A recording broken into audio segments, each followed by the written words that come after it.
नमस्कार, मैं हूं प्रद्युमन पांडे और आप देख रहे हैं बुलेटिन अपडेट। आज की बुलेटिन में सबसे पहले बात प्रधानमंत्री नरेंद्र मोदी के मन की बात कार्यक्रम की। पीएम मोदी ने 25 जनवरी को अपने रेडियो कार्यक्रम के 130वें एपिसोड में देशवासियों को गणतंत्र दिवस और राष्ट्रीय मतदाता दिवस की शुभकामनाएं दी। इसी बीच सुरक्षा एजेंसियों ने अलर्ट जारी किया है। इनपुट मिला है कि पाकिस्तान की खुफिया एजेंसी आईएसआई ने आतंकी संगठन जैश ए मोहम्मद और लश्कर ए तैयबा को जम्मू कश्मीर में घुसपैठ बढ़ाने के निर्देश दिए हैं। एक ओर जहां शेख हसीना सरकार के पतन के बाद बांग्लादेश में 12 फरवरी को आम चुनाव होने जा रहे हैं। चुनाव से पहले वहां राजनीतिक अस्थिरता बढ़ी हुई है। दूसरी ओर बात करेंगे मुमरा में एआईएमआईएम की कॉरपोरेटर सहर यूनुस शेख ने कहा है कि भारतीय मुसलमान इस देश के बराबर के नागरिक हैं और कोई ये तय नहीं कर सकता कि उन्हें कहाँ जाना चाहिए। आखिर उन्होंने ऐसा क्यों कहा, इस पे बात होगी। और आखिर में दिल्ली की रोहिणी कोर्ट ने कॉमेडियन कुणाल कामरा को नोटिस जारी किया है। इन सब पर विस्तार से बात करेंगे। उससे पहले एक नज़र आज की हेडलाइंस पर। नाटो देशों की नाराजगी के बाद ट्रंप ने बदला सुर, ब्रिटिश सैनिकों की तारीफ, कहा अफगानिस्तान में जो शहीद हुए वे महान योद्धा थे। बांग्लादेश में एक और हिंदू की हत्या, दुकान में सो रहा था युवक, बाहर से लगा दी आग। पिछले 40 दिनों में 10 हिंदुओं की हत्या के मामले सामने आए। अमेरिकी शर्तें मानने पर बची वेनेजुएला की मंत्रियों की जान, वर्किंग प्रेसिडेंट बोली 15 मिनट में फैसला लेना था, नहीं तो सैनिक गोली मार देते। ट्रंप ने कनाडा पर 100% टैरिफ लगाने की दी धमकी, कहा चीन से कोई भी समझौता करना पड़ेगा महंगा। गणतंत्र दिवस पर 982 पुलिसकर्मियों को मिलेगा सेवा मेडल, इनमें 125 वीरता पुरस्कार शामिल। जम्मू कश्मीर पुलिस को मिलेगा सबसे ज्यादा 45 मेडल। अब खबरें विस्तार से। प्रधानमंत्री नरेंद्र मोदी ने 25 जनवरी 2026 को अपने रेडियो कार्यक्रम के 130वें एपिसोड में देशवासियों को संबोधित किया। उन्होंने सबसे पहले गणतंत्र दिवस और राष्ट्रीय मतदाता दिवस की शुभकामनाएं दी। पीएम मोदी ने कहा कि मतदाता लोकतंत्र की आत्मा होते हैं। उन्होंने कहा कि जब कोई युवा पहली बार वोटर बनता है तो उसका पूरे मोहल्ले या पूरे गांव में स्वागत होना चाहिए, ताकि मतदाता को या मतदान को लेकर उत्साह बढ़े। प्रधानमंत्री ने युवाओं से अपील की कि 18 साल पूरा होते ही खुद को मतदाता के रूप में जरूर पंजीकृत कराएं और लोकतंत्र को मजबूत बनाएं। देखिए ये रिपोर्ट। प्रधानमंत्री नरेंद्र मोदी ने 25 जनवरी 2026 को अपने रेडियो कार्यक्रम के 130वें एपिसोड में देश से जुड़े कई अहम मुद्दों पर सरल शब्दों में बात की। उन्होंने सबसे पहले गणतंत्र दिवस और राष्ट्रीय मतदाता दिवस की बधाई दी। पीएम मोदी ने कहा कि मतदाता लोकतंत्र की आत्मा होते हैं। जब कोई युवा पहली बार वोटर बनता है तो पूरे मोहल्ले या गाँव को उसका स्वागत करना चाहिए, ताकि वोट देने के प्रति उत्साह बढ़े। उन्होंने युवाओं से 18 साल पूरे होते ही वोटर के रूप में पंजीकरण कराने की अपील की। प्रधानमंत्री ने युवाओं और स्टार्टअप की खूब तारीफ की। उन्होंने कहा कि आज भारत दुनिया का तीसरा सबसे बड़ा स्टार्टअप इकोसिस्टम बन चुका है। AI, space, semiconductor, green hydrogen, biotechnology जैसे क्षेत्रों में भारतीय युवा शानदार काम कर रही हैं। पीएम मोदी ने कहा कि जो युवा अपने कंफर्ट जोन से बाहर निकलकर कुछ नया कर रही हैं, वही नए भारत की ताकत है। पर्यावरण और जल संरक्षण पर भी प्रधानमंत्री ने प्रेरक उदाहरण दिए। उन्होंने उत्तर प्रदेश की तमसा नदी के पुनर्जीवन का जिक्र किया, जिसे स्थानीय लोगों ने मिलकर साफ किया और किनारों पर पेड़ लगाए। आंध्र प्रदेश के अनंतपुर में जलाशय की सफाई और पानी बचाने की कोशिशों की भी सराहना की, जिससे वहां पानी की समस्या कम हुई और हरियाली बढ़ी। पीएम मोदी ने अरुणाचल प्रदेश के ईटानगर और असम के नगांव के युवाओं की तारीफ की, जिन्होंने सफाई को अपना मिशन बना लिया। और इसके साथ ही मध्य प्रदेश के पन्ना जिले के बीट गार्ड जगदीश प्रसाद अहिरवार का उदाहरण दिया, जिन्होंने जंगल में औषधीय पौधों की पहचान करके उनका रिकॉर्ड तैयार किया। प्रधानमंत्री ने भजन क्लबिंग का भी जिक्र किया और कहा कि युवा पीढ़ी भक्ति को सम्मान और शुद्धता के साथ आगे बढ़ा रही है। और अंत में उन्होंने वीबी जीरामजी योजना पर बात की और कहा कि ये ग्रामीण भारत में रोजगार और आजीविका की मजबूत गारंटी होगी। इस योजना से पारदर्शिता बढ़ेगी, भ्रष्टाचार घटेगा और मजदूरों को सीधा फायदा होगा। पीएम मोदी ने कहा कि नया भारत युवाओं की ताकत, लोकतंत्र की भागीदारी, पर्यावरण संरक्षण और ग्रामीण विकास से आगे बढ़ रहा है। पूरा देश 77वां गणतंत्र दिवस मना रहा है, लेकिन इसी बीच सीमा पर सुरक्षा को लेकर चिंता बढ़ गई है। खुफिया एजेंसियों के मुताबिक पाकिस्तान की आईएसआई ने जैश ए मोहम्मद और लश्कर ए तैयबा जैसे आतंकी संगठनों को जम्मू कश्मीर में घुसपैठ तेज करने के निर्देश दे दिए हैं। आशंका है कि गणतंत्र दिवस के आसपास किसी बड़ी आतंकी साजिश को अंजाम देने की कोशिश हो सकती है। इस इनपुट के बाद नियंत्रण रेखा और अंतर्राष्ट्रीय सीमा पर हाई अलर्ट घोषित कर दिया गया है। देखिए ये रिपोर्ट। पूरा देश 77वां गणतंत्र दिवस मना रहा है, लेकिन इसी बीच सीमा पर हालात चिंताजनक बने हुए हैं। सुरक्षा एजेंसियों को जानकारी मिली है कि पाकिस्तान की खुफिया एजेंसी ISI ने आतंकी संगठनों जैश ए मोहम्मद और लश्कर-ए-तैयबा को जम्मू कश्मीर में घुसपैठ बढ़ाने के निर्देश दिए हैं। आशंका जताई जा रही है कि गणतंत्र दिवस के आसपास किसी बड़ी आतंकी वारदात की साजिश रची जा रही है। इस इनपुट के बाद नियंत्रण रेखा और अंतर्राष्ट्रीय सीमा पर हाई अलर्ट घोषित किया गया। हालात इसलिए भी ज्यादा चुनौतीपूर्ण हैं क्योंकि कुछ दिन पहले भारी बर्फबारी हुई है। बर्फ से ढके पहाड़ी इलाकों में घुसपैठ की कोशिशें आसान नहीं होती, लेकिन आतंकवादी ऐसे मौसम का फायदा उठाने की कोशिश करते हैं। इसी वजह से सेना और सुरक्षा बलों को पहले से ज्यादा सतर्क रहने के निर्देश दिए गए। पुंछ सेक्टर समेत कई ऊंचाई वाले इलाकों में भारतीय सेना के जवान बेहद कठिन हालात में तैनात हैं। कहीं 6000 फीट तो कहीं 9000 फीट की ऊंचाई पर बर्फ जमी हुई है और तापमान शून्य से नीचे पहुंच गया। इसके बावजूद जवान दिन रात मोर्चे पर डटे हुए हैं ताकि सीमा पार से आने वाली किसी भी संदिग्ध गतिविधि को तुरंत रोका जा सके। सुरक्षा एजेंसियों के मुताबिक नियंत्रण रेखा के उस पार पाकिस्तान की ओर करीब 6 आतंकी प्रशिक्षण शिविर दोबारा सक्रिय किए गए। इन शिविरों में आतंकियों को ट्रेनिंग देकर भारत की सीमा की ओर भेजने की तैयारी की जा रही है। हाजी पीर दर्रे के आसपास कुछ ऐसे लॉन्च पैड बताए जा रही हैं जहां से पहले भी घुसपैठ की कोशिशें होती रही हैं। नियंत्रण रेखा के पास कुछ ऐसे गांव भी हैं जो तारबंदी के अंदर भारतीय सीमा में आती हैं। इन गांवों के लोगों का पूरा रिकॉर्ड सुरक्षा बलों के पास रहता है। यहां आवाजाही पूरी तरह नियंत्रित होती है और बायोमेट्रिक जांच के बाद ही लोगों को एक जगह से दूसरी जगह जाने की यहाँ आवाजाही पूरी तरह नियंत्रित होती है और बायोमेट्रिक जांच के बाद ही लोगों को एक जगह से दूसरी जगह जाने की इजाजत मिलती है। गणतंत्र दिवस के मौके पर सुरक्षा एजेंसियां पूरी तरह अलर्ट पर हैं। सेना और अन्य बलों का साफ संदेश है कि किसी भी आतंकी साजिश को कामयाब नहीं होने दिया जाएगा और देश की सुरक्षा से कोई समझौता नहीं किया जाएगा। बांग्लादेश में शेख हसीना की सरकार गिरने के बाद पहली बार 12 फरवरी को आम चुनाव होने जा रहे हैं।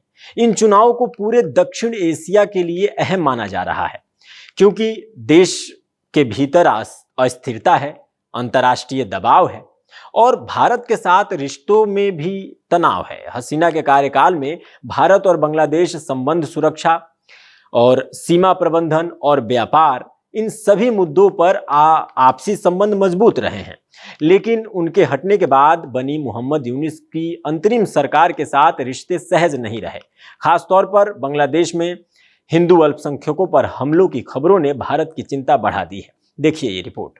बांग्लादेश में इस वक्त राजनीति एक बेहद नाजुक मोड़ पर खड़ी है। शेख हसीना की सरकार के गिरने के बाद देश में पहली बार 12 फरवरी को आम चुनाव होने वाले हैं। इन चुनाव को सिर्फ बांग्लादेश के लिए ही नहीं बल्कि पूरे दक्षिण एशिया की राजनीति के लिए अहम माना जा रहा है। वजह देखिए साफ है, चुनाव से पहले देश के भीतर अस्थिरता है, बाहर से अंतर्राष्ट्रीय दबाव है और भारत के साथ रिश्ते भी तनाव में हैं। शेख हसीना को भारत का करीबी और भरोसेमंद नेता माना जाता था। उनकी सरकार के दौरान भारत और बांग्लादेश के रिश्ते मजबूत रहे, चाहे सुरक्षा का मामला हो, सीमा प्रबंधन हो या व्यापार। लेकिन हसीना के हटने के बाद बनी मोहम्मद यूनुस की अंतरिम सरकार के साथ भारत के रिश्ते सहज नहीं रहे। खासतौर पर बांग्लादेश में हिंदू अल्पसंख्यकों पर हमलों की खबरों ने भारत की चिंता बढ़ा दी। इसी बीच अमेरिका की भूमिका को लेकर नई बहस शुरू हो गई है। मीडिया रिपोर्ट्स में दावा किया गया अमेरिका बांग्लादेश की कट्टरपंथी पार्टी जमात इस्लामी के साथ संपर्क बढ़ा रहा है। जमात वही पार्टी है जिसने 1971 में बांग्लादेश की आजादी का विरोध किया था और जिसे भारत विरोधी माना जाता है। रिपोर्ट्स की माने तो अमेरिकी अधिकारी हाल के महीनों में कई बार जमात नेताओं से मिले हैं।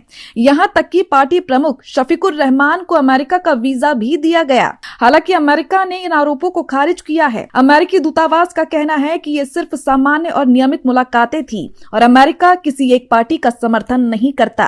अमेरिका का दावा है कि वो बांग्लादेश की जनता के द्वारा चुनी गई किसी भी सरकार के साथ काम करेगा, लेकिन इसके बावजूद जमात के साथ बढ़ते संपर्कों ने भारत की चिंता बढ़ा दी। भारत के नजरिए से सबसे बड़ी चिंता ये है कि अगर जमात इस्लामी सत्ता में आती है या मजबूत होती है तो बांग्लादेश की नीतियां भारत विरोधी हो सकती हैं। माना जा रहा है कि जमात बांग्लादेश को भारत से दूर ले जाकर चीन या पाकिस्तान के ज्यादा करीब ले जा सकती है। इससे न सिर्फ भारत की सुरक्षा बल्कि पूरे क्षेत्र की स्थिरता पर असर हो सकता है। दूसरी ओर बांग्लादेश नेशनलिस्ट पार्टी यानी कि BNP भी चुनाव चुनाव में एक बड़ी ताकत है। बीएनपी पहले भी सत्ता में रह चुकी है और उसका रुख भारत को लेकर मिश्रित रहा है। बीएनपी नेता तारिक रहमान ने हाल ही में कहा कि उनकी पार्टी भारत और पाकिस्तान दोनों से समान दूरी रखेगी। इसका मतलब है कि भारत के साथ रिश्ते बहुत गर्मजोशी वाले नहीं होंगे, लेकिन पूरी तरह खराब भी नहीं होंगे। व्यापार और सुरक्षा जैसे मुद्दों पर बीएनपी व्यावहारिक रवैया अपना सकती है। तीसरी राजनीतिक ताकत है नेशनल सिटीजन पार्टी, जो 2024 के छात्र आंदोलन से उभरी है। ये पार्टी खुद को पुराने राजनीतिक दलों से अलग और सुधारवादी बताती है। इसके कुछ नेता यूनुस सरकार का हिस्सा भी रही हैं, लेकिन इस सरकार के दौरान भारत के साथ रिश्ते और ज्यादा बिगड़े हैं। वीजा सेवाएं रोकी गई, कूटनीतिक तनाव बढ़ा और भारत ने आरोप लगाया कि अंतरिम सरकार कट्टरपंथी तत्वों को रोकने में नाकाम रही है। भारत ने साफ तौर पर कहा है कि वो बांग्लादेश के साथ अच्छे और स्थिर रिश्ते चाहता है। भारतीय उच्चायुक्त ने हाल ही में बयान दिया कि भारत और बांग्लादेश की अर्थव्यवस्थाएं एक दूसरे की प्रगति में मदद कर सकती हैं और दोनों देशों का रिश्ता 1971 के साझा संघर्ष और बलिदान पर आधारित है। भारत का मानना है कि भरोसे, आपसी सम्मान और सहयोग के साथ ही आगे बढ़ा जा सकता है। अब सबसे बड़ा सवाल यही है कि 12 फरवरी के चुनाव के बाद बांग्लादेश में किसकी सरकार बनती है। यही सरकार तय करेगी कि बांग्लादेश भारत के करीब आता है या उससे दूर जाता है। साथ ही ये भी देखा जाएगा कि क्या बांग्लादेश कट्टरपंथ से बाहर निकलकर स्थिरता और विकास की राह पकड़ पाता है या नहीं। फिलहाल पूरा क्षेत्र इस चुनाव पर निगाहें लगाए बैठा है, क्योंकि बांग्लादेश का अगला कदम सिर्फ उसका नहीं बल्कि भारत और दक्षिण एशिया की राजनीति की दिशा भी तय करेगा। मुंब्रा से AIMIM की कॉरपोरेटर सहर यूनुस शेख का बयान इन दिनों चर्चा में है। उन्होंने साफ कहा है कि भारतीय मुसलमान इस देश के उतने ही हिस्सेदार हैं जितना कोई और। आखिर उनको ये कहने की जरूरत क्यों आन पड़ी। सहर यूनुस शेख ने कहा कि हम यहीं पैदा हुए हैं और यहीं रहेंगे, कोई हमें ये नहीं बता सकता कि हमें कहां जाना है। उन्होंने असंवैधानिक बयानबाजी पर सख्त रुख अपनाते हुए कहा कि ऐसे बयानों पर कानून के तहत कार्रवाई होनी चाहिए। सहर यूनुस ने यह भी कहा कि भारत किसी एक व्यक्ति या समुदाय की जागीर नहीं है। इस देश की मिट्टी में हर धर्म, हर वर्ग का योगदान है। आगे उन्होंने क्या कुछ कहा, देखिए ये रिपोर्ट। मुंब्रा से जुड़ा बयान इन दिनों चर्चा के केंद्र में है। AIMIM की कॉरपोरेटर सहर यूनुस शेख ने अपने बयान के जरिए साफ किया कि भारतीय मुसलमान इस देश के उतने ही हिस्सेदार हैं जितना कोई और। सहर यूनुस शेख ने दो टूक शब्दों में कहा कि हम भारतीय मुसलमान हैं और कोई ये तय करने का हक नहीं रखता कि हमें कहां जाना है या कहां नहीं। ये हमारा देश है, हम यहीं पैदा हुए हैं और यहीं रहेंगे। उन्होंने कहा कि लगातार असंवैधानिक बातें करना ठीक नहीं है और अगर कोई ऐसा करता है तो उस पर कानून के तहत कार्यवाही होनी चाहिए। सहर यूनुस शेख ने यह भी कहा कि भारत किसी एक व्यक्ति या किसी एक समुदाय की जागीर नहीं है। इस देश की मिट्टी में हर धर्म, हर वर्ग और हर समुदाय का खून और पसीना शामिल है। मुंब्रा की स्थिति पर बात करते हुए सहर यूनुस शेख ने कहा कि यहाँ हिंदू और मुसलमान सालों से मिलजुल कर रहते आए हैं। उन्होंने आरोप लगाया कि कुछ लोग जानबूझकर मुंब्रा को भड़काने की कोशिश कर रहे थे। ये दिखाने की कोशिश की गई कि यहाँ माहौल खराब हो जाएगा, तनाव फैलेगा, लेकिन ऐसा कुछ नहीं हुआ। उन्होंने कहा कि मुंब्रा की जनता बहुत समझदार है और किसी भी तरह की नफरत की राजनीति को उन्होंने नकार दिया। सहर यूनुस शेख ने यह भी कहा कि उनके समर्थन में कई हिंदू भाई बहनों ने भी खुलकर बयान दिए, लेकिन सोशल मीडिया और कुछ जगहों पर केवल अधूरे वीडियो क्लिप चलाए गए, पूरे बयान नहीं दिखाए गए, जिससे गलतफहमी हुई। उन्होंने कहा कि अगर पूरे बयान सामने रखे जाते तो साफ हो जाता कि मुंब्रा में भाईचारा मजबूत है। इस पूरे विवाद के बाद सहर यूनुस शेख ने अपने पुराने बयान को लेकर माफी मांगी। उन्होंने पुलिस को लिखित माफीनामा सौंपते हुए कहा कि उन्हें भारत से और भारतीय तिरंगे से पूरा प्यार है। उन्होंने ये भी स्पष्ट किया कि उनके बयान को गलत तरीके से पेश किया गया। मुंब्रा को हरा कर देंगे कहने का उनका मतलब किसी तरह की हिंसा या डर फैलाना नहीं था, बल्कि लोकतांत्रिक तरीके से अपनी पार्टी को मजबूत करना और चुनाव में जीत दर्ज करना था। उन्होंने कहा कि एक मुसलमान लड़की के मुंह से ऐसा बयान आने के बाद लोगों ने अंदाजा लगा लिया कि शायद माहौल बिगड़ेगा, लेकिन इसका नतीजा इसके उलट हुआ। मुंब्रा के लोगों ने शांति, समझदारी और भाईचारे की मिसाल पेश की। हिंदू और मुसलमान दोनों समुदाय ने मिलकर ये दिखा दिया कि वो किसी भी साजिश का हिस्सा नहीं बनेंगे। आखिर में सहर यूनुस शेख ने कहा कि मुंब्रा की पहचान भाईचारे से है और यही पहचान आगे भी बनी रहेगी। नफरत फैलाने की कोशिशें चाहे जितनी हो, मुंब्रा की आवाम उन्हें नाकाम करती रहेगी। दिल्ली की रोहिणी कोर्ट ने कॉमेडियन कुणाल कामरा को नोटिस जारी कर दिया। ये मामला उनके एक व्यंग्यात्मक वीडियो से जुड़ा है जिसमें महाराष्ट्र के उप मुख्यमंत्री एकनाथ शिंदे पर टिप्पणी की थी, शिकायत शिवसेना के दिल्ली प्रमुख संदीप चौधरी ने दर्ज कराई है। आरोप है कि वीडियो में गद्दार, दल बदलू, फडणवीस की गोदी जैसे शब्दों का इस्तेमाल किया गया, जिससे राजनीतिक दलों के बीच नफरत फैल सकती है। इसी आधार पर कामरा के खिलाफ एफआईआर की मांग की गई है। आप ये रिपोर्ट देखिए। दिल्ली की रोहिणी कोर्ट ने कॉमेडियन कुणाल कामरा को एक नोटिस भेजा है। ये नोटिस इसलिए भेजा गया क्योंकि उनके खिलाफ एक शिकायत दर्ज कराई गई थी। शिकायत में कहा गया है कि कुणाल कामरा ने अपने एक वीडियो में महाराष्ट्र के उप मुख्यमंत्री एकनाथ शिंदे का मजाक उड़ाया और उनके लिए अपमानजनक शब्दों का इस्तेमाल किया। ये शिकायत शिवसेना के दिल्ली प्रमुख संदीप चौधरी ने की है। उनका आरोप है कि कुणाल कामरा ने नया भारत नाम का एक व्यंग्यात्मक वीडियो बनाया, जिसमें उन्होंने शिंदे के लिए गद्दार, दल बदलू और फडणवीस की गोदी जैसे शब्द बोले। उनका कहना है कि ऐसे शब्दों से राजनीतिक दलों के बीच नफरत फैल सकती है, इसीलिए कामरा के खिलाफ एफआईआर दर्ज होनी चाहिए। इससे पहले ये मामला निचली अदालत में गया था। वहां मजिस्ट्रेट ने पुलिस को एफआईआर दर्ज कराने का आदेश देने से इनकार कर दिया। मजिस्ट्रेट का कहना था कि कुणाल कामरा ने व्यंग और राजनीतिक पैरोडी के रूप में बात कही है। जज ने यह भी कहा था कि किसी बात से असहमत होना या उसे पसंद न करना अपराध नहीं होता। मजिस्ट्रेट ने साफ शब्दों में कहा था कि लोकतंत्र में नेताओं को आलोचना और व्यंग सहने की क्षमता रखनी चाहिए। अगर किसी को किसी बयान से आपत्ति है तो उसका जवाब तर्क और बातचीत से दिया जाना चाहिए, न कि पुलिस कार्यवाही से। इसके बाद शिवसेना नेता संदीप चौधरी ने इस फैसले को चुनौती दी और सेशंस कोर्ट में याचिका दायर की। अब इसी याचिका पर सुनवाई करते हुए रोहिणी कोर्ट की सेशंस जज ने कुणाल कामरा को नोटिस भेजा है और उनसे जवाब मांगा है। कोर्ट ने कहा है कि कुणाल कामरा को तय समय के भीतर अपना पक्ष रखना होगा। इस मामले की अगली सुनवाई 20 मार्च को होगी। अब आगे ये देखना होगा कि कोर्ट इस मामले को सिर्फ अभिव्यक्ति की आजादी और व्यंग का हिस्सा मानती है या फिर इसमें कोई कानूनी कार्यवाही आगे बढ़ाई जाती है। आज के लिए बुलेटिन अपडेट में सिर्फ इतना ही। बने रहिए भारत अपडेट के साथ। नमस्कार।